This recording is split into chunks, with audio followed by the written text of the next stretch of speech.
श्री गोपाळ कृष्ण भगवान की जय। लीळा नंबर 405चा उर्वरित भाग।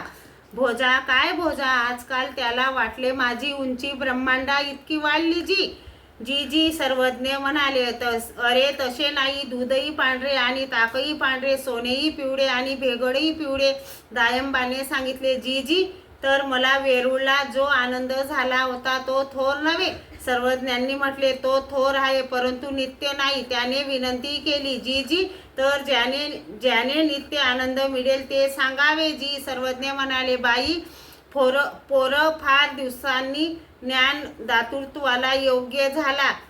मग सर्वज्ञांनी